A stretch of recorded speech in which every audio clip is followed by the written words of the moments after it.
अब हम अपना स्टार्ट कर रहे हैं डिबेंचर्स का पार्ट 2। और इस पार्ट 2 में हमने क्या करना है, हमने इसमें 4 क्वेश्चंस करने हैं, जिसके करके हमारा क्या हो जाएगा, हमारे लिए इजी हो जाएगा कोई भी अगर एक्स्ट्रा क्वेश्चन जैसे हमें कभी आता है उसे टैकल करना। अब क्या करते हैं, यहाँ पे स्टार्ट करते हैं। मैं ओवर सब्सक्रिप्शन के केस से स्टार्ट करवा रही हूँ, बट ओवर सब्सक्रिप्शन देखो मैंने शेयर्स में समझाई थी, तो यहाँ पे समझाने का कोई तुक नहीं बनता। तो क्या था उसमें हमारा कि हमारे पास क्या हो रहा था, हमने कुछ इशू करी थी। जैसे मैंने अगर 10 एप्लीकेशंस निकाली अपनी कंपनी की कि आओ 10 बंदे इन्वेस्ट कर दो, बट आ गए 15 या 20 आ गए, तो क्या हो गया, ओवर सब्सक्रिप्शन का केस हो गया। तो पहले हम जब क्या करते थे, हमारे पास शेयर्स में ओवर सब्सक्रिप्शन आता था तो हम एक टेबल बनाते थे, बट डिबेंचर्स में आपको टेबल बनाने की ज़रूरत नहीं है। क्यों? क्योंकि शेयर्स में हम क्या करते थे, अलॉटमेंट, एप्लीकेशन, फर्स्ट कॉल, ये सब होते थे शेयर्स में। बट डिबेंचर्स में मोस्ट प्रोबेबली सिर्फ क्या आता है, एप्लीकेशन के टाइम पे ही सारा लोन ले लिया जाता है। तो इस करके हमें करने की ज़रूरत नहीं होती है टेबल वगैरह की। तो होती किस चीज़ की ज़रूरत है वो मैं भी समझा दूंगी। तो क्वेश्चन के थ्रू समझते हैं कि ओवर सब्सक्रिप्शन का केस है क्या। तो यहाँ पढ़ते हैं, Vijay Laxmi LTD invited application for 10,000। Application कितने की निकाली, 10,000 की। 12% debenture of 100 each at a premium of 70 per debenture. मतलब कितने किस पे निकाला है इन्होंने, प्रीमियम पे निकाला है। ठीक है, कितनी एप्लीकेशंस निकाली, 10,000, और कितने पे निकाली है, प्रीमियम पे निकाली है। 100 की एक थी, 70 का प्रीमियम, मतलब 170 की निकाली है। एक डिबेंचर कितने का, 170 का। अब full amount was payable on application, सारा अमाउंट एप्लीकेशन पे ही डालना था। इन्होंने क्या बोला, कोई अलॉटमेंट फर्स्ट कॉल नहीं है, सारा अमाउंट एप्लीकेशन पे ही पे करना है। फिर applications were received for 13,500 debentures. Application कितने की आई है, 13,500 की। कितने की निकाली थी, 10,000 की। कितने की गई, 13,500 की। आगे बढ़, एप्लीकेशंस फॉर 3,500। अब इसमें एक्स्ट्रा कितनी बच रही थी, इसका डिफरेंस निकालेंगे अगर, तो एक्स्ट्रा किसकी बची, 3,500 की। तो 3,500 के जो डिबेंचर्स हैं वह rejected and application money was refunded. तो 3,500 की डिबेंचर्स को रिजेक्ट कर दिया और उसकी मनी को रिफंड कर दिया। अब आगे पढ़ते हैं, debentures were allotted to the remaining applications, pass necessary journal entries. बस ये करना है। तो अभी यहाँ पे मैंने सबसे पहले तो क्या लिख लिया, मैंने क्या सिखाया था, सबसे पहले तो हमने क्वेश्चंस का क्रक्स लिख देना है अपने क्वेश्चन के स्टार्टिंग में। 10,000 एप्लीकेशंस निकाली, 12% debenture of 100 each at the rate premium of 70 per debenture. Application कितने की रिसीव हो गई है, 13,500 की। अब एप्लीकेशन के टाइम पे इन्होंने बोला कितने का है, एक एप्लीकेशन के टाइम पे कितने का एक है डिबेंचर हमारा, हमारे पास डिबेंचर है 100 का प्लस 70 का प्रीमियम। तो कितने का बन गया कुल मिला के, 170 का एक डिबेंचर। यही हुआ ना, गलत तो इसमें कुछ नहीं कहा मैंने, यही थी। अब एक चीज़ देख, जब हम यहाँ पे देख रहे हैं कि हमारे पास 13,500 की एप्लीकेशन रिसीव हो गई और 10,000 निकाली थी, तो कितने का डिफरेंस बचा था हमारा यहाँ पे, 3,500 का। 3,500 डिबेंचर्स की एप्लीकेशन एक्स्ट्रा आ गई है। तो इसमें हमें क्या करना है, अगर 3,500 बंदों ने एक्स्ट्रा अप्लाई कर दिया है, मतलब इन्होंने ये पैसा भी दे दिया होगा। एप्लीकेशन के टाइम पे तो सीधा पैसे देते, तभी तो एप्लीकेशन का होता है ना प्रोसेस। तो 3,500 जो बंदे हैं इनको तो वैसे भी हमने रिजेक्ट करना, और आगे क्वेश्चन में ही बोल देता है कि इन्हें रिफंड कर दो पैसा।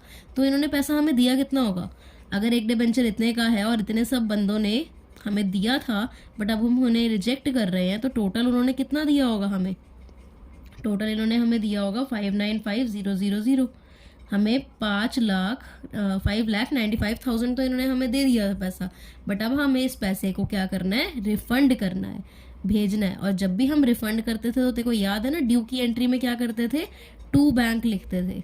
क्या लिखते थे, टू बैंक, याद है ना, एंट्री में ड्यू की टू बैंक करके रिफंडेड अमाउंट लिखते थे, जो भी हम दे रहे होते थे वापस। अब हम आगे देखते हैं। अब इसमें और कुछ भी नहीं है, बस हमें क्या करनी है, एंट्री पास करनी है। और एंट्री किसकी होगी, सिर्फ एप्लीकेशन की, अलॉटमेंट वगैरह की तो करनी नहीं, एप्लीकेशन की करनी है। तो पहली एंट्री क्या होती है एप्लीकेशन की, bank account debit to debenture application. अब ये डिबेंचर एप्लीकेशन जो है ये हमें किससे करना है, ये हमें 10,000 एक अमाउंट है, और एक है हमारे पास एप्लीकेशन रिसीव्ड का 13,500। अब हम 10,000 से करें या 13,500 से करें। अगर हम 10,000 से करते हैं तो यहाँ पे हमारा गलत हो जाएगा, क्यों? क्योंकि जो 13,500 है, इतनी हमें डिबेंचर की एप्लीकेशन आ गई है किस टाइम पे? रिसीविंग के टाइम पे। एप्लीकेशन पे हम क्या करते थे? पहले रिसीविंग की एंट्री, फिर ड्यू की एंट्री। तो जो रिसीविंग की एंट्री हो रही है हमारी, रिसीविंग की एंट्री पहले करते हैं। तो देखो रिसीव कितनी एप्लीकेशंस हुई हैं? 13,500, करेक्ट ना? तो इससे हमें 13,500 एप्लीकेशन से ही मल्टीप्लाई क्या करना है? एप्लीकेशन के टाइम पे पैसा कितना आ रहा है? 170, तो 170 से, ठीक है। एक बार दोबारा थोड़ी रिवाइंड कर वीडियो, फिर ये सुन, वरना मुझे कॉल कर लियो कभी भी, मैं बता दूंगी तेरे को, समझ नहीं आएगा। वैसे तो आई क्या होगा कि हमने 13,500 से क्यों करा। अब ये हमने जब करा तो इसका अमाउंट कितना आया? 2295,000, ये भी 2295,000। और आपने क्या याद रखना है कि ओवर सब्सक्रिप्शन के केस में ये चीज़ होती ही है। यही करना है हमें ओवर सब्सक्रिप्शन के केस में। ये ऐसे भी याद रख सकती है कि मीत ने ओवर सब्सक्रिप्शन सिखाया है तो हमें इस अमाउंट को ऐसे ऐसे करना है। अब हमारी दूसरी क्या आती है? दूसरी एंट्री आती है डिबेंचर एप्लीकेशन अकाउंट डेबिट, यही होती है ना, डिबेंचर एप्लीकेशन अकाउंट डेबिट।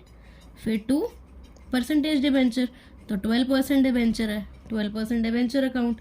फिर क्या है अपना? अब मैं यहाँ पे 2 क्यों लिख रही हूँ? क्योंकि यहाँ पे SPR है। जब हमारा SPR आया तो 2 SPR अकाउंट। उसके बाद जब मैंने SPR देख लिया तो मैंने कहा मुझे इस एंट्री में कुछ कमी लग रही है। वो क्यों लग रही थी? क्योंकि यहाँ पे मेरा कुछ रिफंडेड अमाउंट भी है। जब भी ओवर सब्सक्रिप्शन का केस होगा तो यहाँ पे कुछ अगर हमें रिफंड करने के लिए अमाउंट दिया पड़े तो उसे हम 2 बैंक लिख के रिफंड करते थे शेयर्स में। ऐसा ही सेम डिबेंचर्स में करना है, 2 बैंक लिख के हमें यहाँ पे रिफंड कर देना है। और 2 बैंक में देखो यहाँ पे कोई कैलकुलेशन नहीं करनी, कोई शेयर्स लेके उसको मल्टीप्लाई करके, सीधा क्या करना है? इससे मल्टीप्लाई, ये जो मल्टीप्लाई तूने ऑलरेडी कर लिया है ना, इस अमाउंट को लिखना है। ये मल्टीप्लाई तूने रफ में करा, अगर यही मल्टीप्लाई देखो यहाँ पे करना पड़ता, अगर तू इसके सामने मल्टीप्लाई करके यहाँ पे आंसर लिख रही होती तो 5,95,000 ये हो गया। फिर SPR में आता है। SPR में क्या अमाउंट आएगा?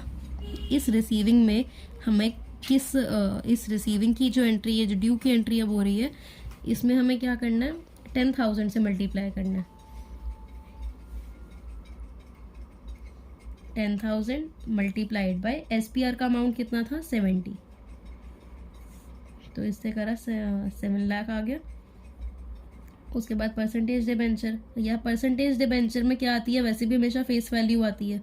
फेस वैल्यू कितनी है यहाँ पे? 100, तो 100 से मल्टीप्लाई करेंगे और कितने को मल्टीप्लाई करेंगे? 10,000 को। यहाँ हमारा आ गया 10 लाख। और यहाँ पे जो डिबेंचर एप्लीकेशन को तूने पहली एंट्री में जिससे क्रेडिट करा था उसी से डेबिट कर रही है, तो अमाउंट सेम आएगा 2295,000। तो ये क्वेश्चन हमारा हो गया। इसमें यही चीज़ थी कि पहले ओवर सब्सक्रिप्शन के केस में जितनी रिसीव हुई होती है एप्लीकेशन, उनको पहले रिसीविंग की एंट्री में आपको मल्टीप्लाई करना पड़ता है। उसके बाद जो नेक्स्ट एंट्री करते हो उसमें आपको जितने की एप्लीकेशंस आप कंपनी ने इशू करी है उतने एप्लीकेशन से मल्टीप्लाई करना होता है। बस यही वाली एक देखने वाली बात थी। अब सेकंड क्वेश्चन करेंगे। अब हमारा नेक्स्ट क्वेश्चन है यहाँ पे।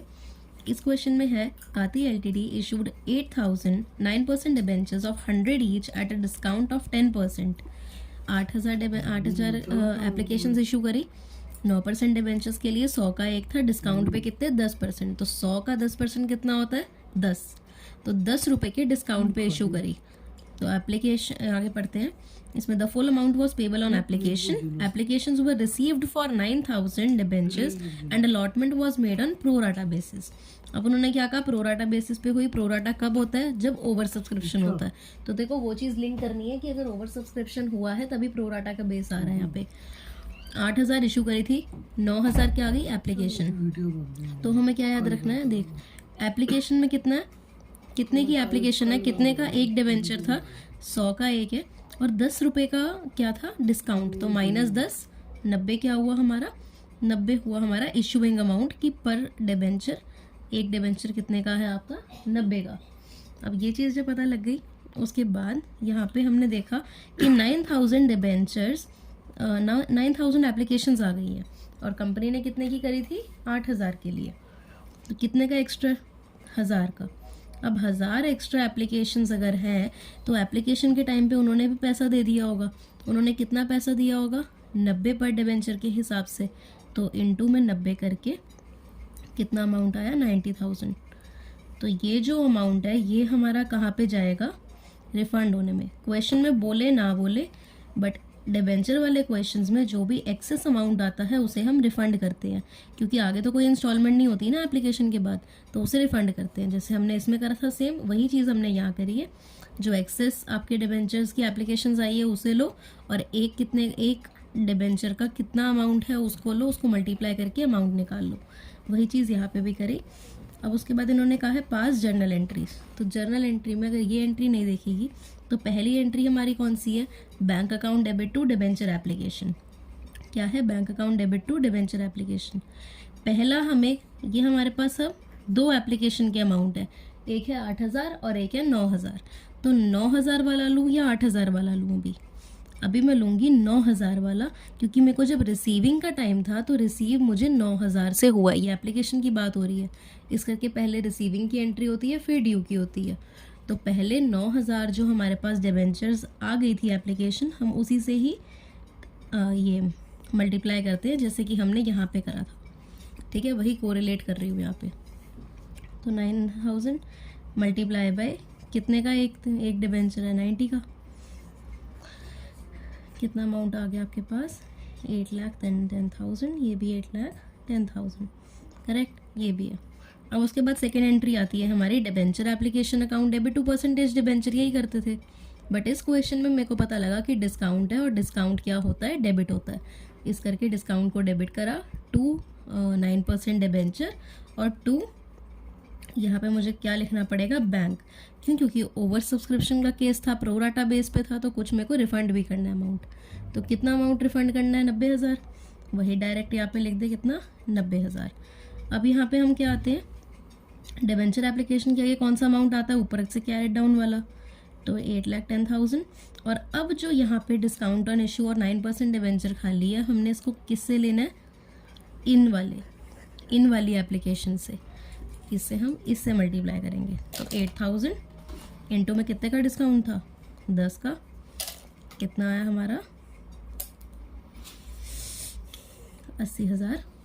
उसके बाद 9% डिबेंचर, इनकी ये इसके आगे क्या आती है, फेस वैल्यू। तो फेस वैल्यू कितने की थी हमारी, 100 की थी डिबेंचर की।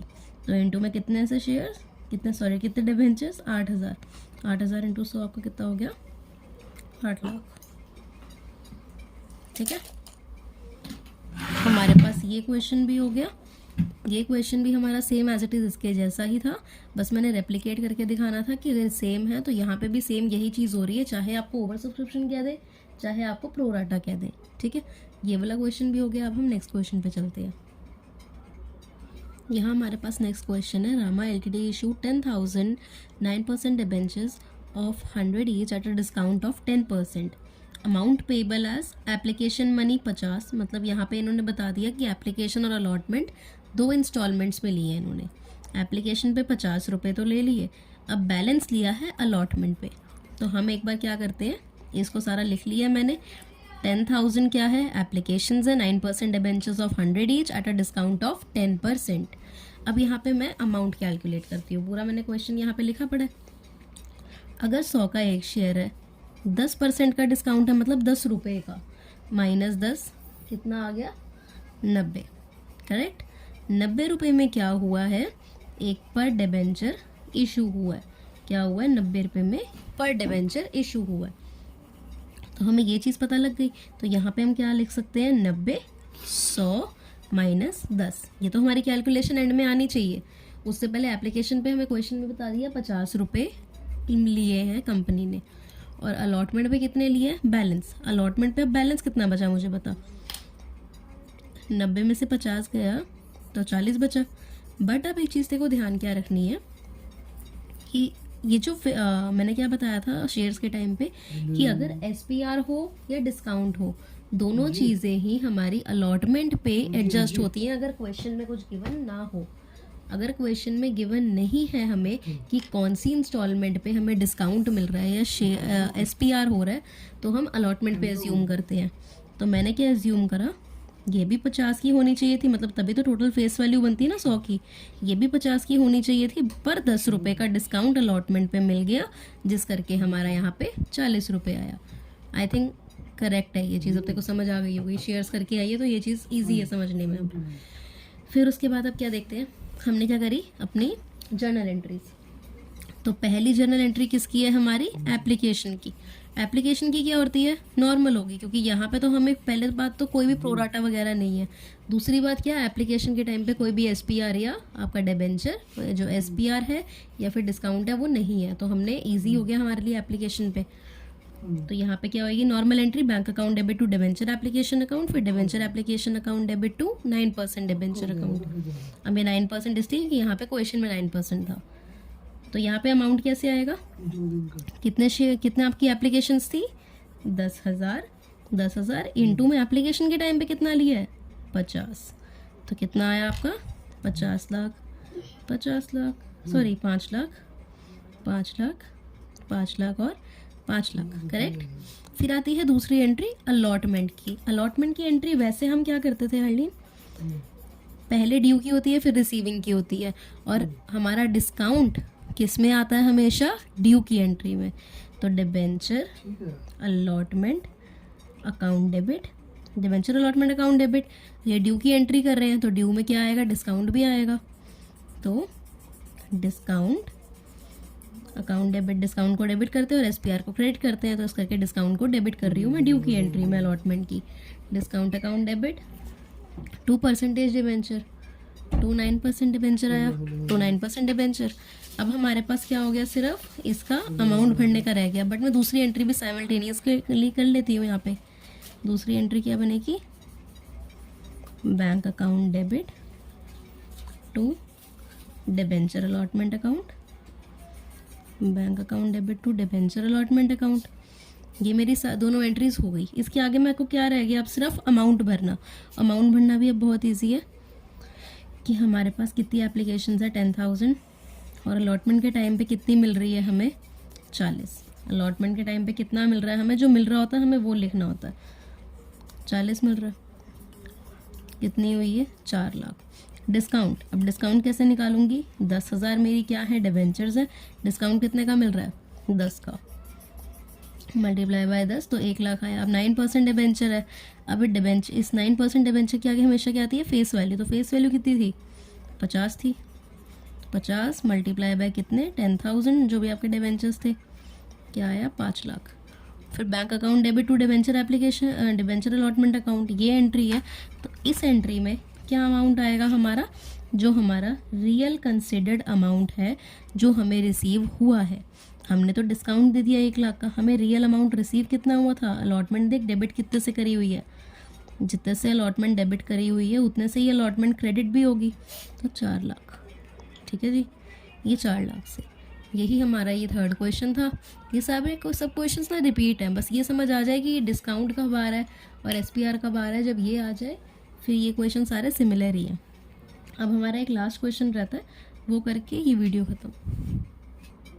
अब हम अपना लास्ट क्वेश्चन स्टार्ट करते हैं। इसमें क्या है, 5,000 एप्लीकेशंस हैं। तो सत्विक LTD issued 5,000 10% debentures of 500 each at a premium of ₹50 per debenture, redeemable at par after 5 years। तो यहाँ पे क्या था, 5,000 एप्लीकेशंस इशू करी हैं 10% डिबेंचर्स के लिए, 500 ईच है। डिबेंचर एक कितने का है, 500 ईच एट प्रीमियम 50, मतलब हर एक डिबेंचर पर प्रीमियम कितना लगना है, 50, और एक डिबेंचर वैसे 500 का है, तो टोटल कितने का हो गया, 550 का एक डिबेंचर इशू हो रहा है। और रिडीम एट पार, हमें रिडीम से कोई मतलब नहीं है कि रिडीम कब हो रहा है कब नहीं हो रहा। We are not concerned with that, we are concerned with the issue. when it is being issued, then at the time of issuing we have to pass the journal entries। तो अब हम वही करते हैं। यहाँ पे आगे क्या लिखा है, according to the terms of issue 200 was payable on application, application पे कितना देना है, 200, and the balance on allotment, जो बैलेंस बचा हुआ है उसे अलॉटमेंट पे देना है। तो हम वही स्टार्ट करते हैं। और यहाँ पे आपने क्या इन्होंने बोला, जर्नल एंट्रीज पास कर दो, तो विल डू दैट सिमिलरली। तो यहाँ पे पहले तो मेरे को एक चीज़ बता, टोटल एक डिबेंचर कितने का हुआ, 550 का एक हुआ। कैसे हुआ 550 का, 500 की फेस वैल्यू थी प्लस 50 क्या है, प्रीमियम है। अब यहाँ पे इन्होंने बोला कि एप्लीकेशन पे 200 है, एप्लीकेशन के टाइम पे कितना देना है, 200। अलॉटमेंट पे अब एक चीज़ बता, जो प्रीमियम है वो किस पे बाय डिफ़ॉल्ट एडजस्ट होगा, अलॉटमेंट पे।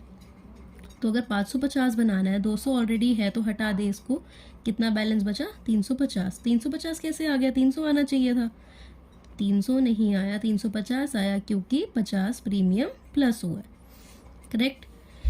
अब ये भी डन हो गया, हमने ये भी चीज़ सॉल्व कर ली, ये चीज़ मेन होती है, ये चीज़ हो गई। उसके बाद क्या है, हमने अपनी क्या देनी है, जर्नल एंट्रीज। तो एप्लीकेशन के टाइम पे तो कुछ भी नहीं है, सिंपल जर्नल एंट्री पास होगी, bank account debit to debenture application account, फिर debenture application account debit to, यहाँ पे डेबिट टू 10% डिबेंचर अकाउंट। और अमाउंटिंग कैसे आएगी हमारी, यहाँ पे कितने आपकी एप्लीकेशन थी, 5000 मल्टीप्लाइड बाय एप्लीकेशन के टाइम पे कितना हो रहा है, 200, कितना आया, 10 लाख, 10 लाख, ये भी 10 लाख और 10 लाख, ठीक है जी। फिर आता है हमारा अलॉटमेंट की एंट्री। अलॉटमेंट पे क्या है, अलॉटमेंट की पहले हमने क्या करनी होती है, ड्यू की, फिर रिसीव की। तो ड्यू की एंट्री में जब मुझे पता है यहाँ पे प्रीमियम है, तो प्रीमियम क्या होता है ड्यू की एंट्री में, क्रेडिट, तो मैं वो भी यहाँ पे करूँगी। Debenture allotment account debit 2% debenture account, और 2 यहाँ पे SPR प्रीमियम क्रेडिट होता है ना, तो मैंने बस वही करा, 2 SPR अकाउंट। उसके बाद दूसरी एंट्री तो मेरी पता ही है मेरे को, रिसीविंग की, मेरी मतलब हाँ रिसीविंग की एंट्री तो पता ही है, bank account debit to debenture allotment account. उसके बाद अब यहाँ पे अमाउंटिंग कैसे होगी हमें वो देखनी है। पहले तो कितनी एप्लीकेशंस थी, 5000, मल्टीप्लाई किससे करूँगी, डिबेंचर अलॉटमेंट, मतलब कितने आ रहे हैं अलॉटमेंट पे मेरे को वो कंसर्न है, 350 आ रहे हैं, तो इनटू में 350, इससे मल्टीप्लाई करके आपका कितना आएगा, 1750,000। उसके बाद है हमारा परसेंटेज डिबेंचर। परसेंटेज डिबेंचर में एप्लीकेशन तो हमारे पास यही है 5000, परसेंटेज डिबेंचर के आगे हमेशा क्या आती है, फेस वैल्यू। तो फेस वैल्यू कितनी है आपकी, 300 मल्टीप्लाइड बाय 300, कितना आ गया आपके पास, 15 लाख, ऐसे आ गया। उसके बाद SPR, एप्लीकेशन तो 5000 ही है, SPR आपका मतलब कितने का कितने का SPR है, 50 का, मल्टीप्लाइड बाय 50, तो 2,50,000 यहाँ पे, ठीक है। अब क्या आता है हमारा, अब हमारा आता है जस्ट अ सेकेंड, यहाँ पे अब क्या आता है हमारा, बैंक अकाउंट, ये जो हमारी रिसीविंग की एंट्री होती है। तो यहाँ पे मैंने क्या बताया हुआ, देखो कि यहाँ पे कौन सा अमाउंट आता है, जो हम यहाँ पे डिवेंचर अलॉटमेंट में डेबिट करते हैं, वही सेम जब हम डिवेंचर अलॉटमेंट को क्रेडिट कर रहे हैं तो हमारा यहाँ पे क्या आता है, सेम अमाउंट आता है। बस अब हमें वही करना है, वही अमाउंट डालना है, कितना है, 1750,000, यहाँ पे भी 1750,000। आई थिंक आवाज़ बीच में गई होगी, तो मुझे एक बार बता दियो कि गई थी या नहीं गई थी। ये मम्मी का ना फ़ोन आ रहा था स्वीटी के फ़ोन पे, तो मैंने डिक्लाइन तो कर दिया, बट मुझे पता नहीं कि आवाज़ गई या नहीं गई। बाकी एक बार देख लियो, नहीं अगर गई होगी तो मुझे कॉल कर लेना उसी टाइम। तो यहाँ पे ये भी क्वेश्चन हो गया हमारा। अब हमारा सेकंड पार्ट भी कंप्लीट हुआ। ये क्वेश्चंस, इस क्वेश्चंस के बाहर से कुछ नहीं आएगा, ये तो I can bet on it. इस करके अच्छे से ये करना है। और ये अब हम थर्ड पार्ट में करेंगे, आगे अपने फर्दर इसको शुरू करेंगे। तो ये तब तक अच्छे से आ जाना चाहिए तुझे। और ये जो भी आगे इसके पार्ट्स आएंगे ना, वो सारे को रिलेटेड शेयर से होंगे।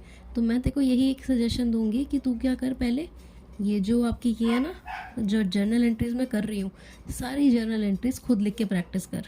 पहले शेयर्स की पढ़, फिर डिबेंचर की कर, या तो डिबेंचर की याद कर एक बार, ठीक है। पहले वो अच्छे से कर, उसके बाद चाहिए क्वेश्चंस दोबारा करियो, क्योंकि ये क्वेश्चंस बहुत इंपॉर्टेंट है और इसके बाहर से नहीं आएंगे कुछ। मैं तेको पहले भी बोल रही हूँ, इस करके ध्यान से करियो, ठीक है।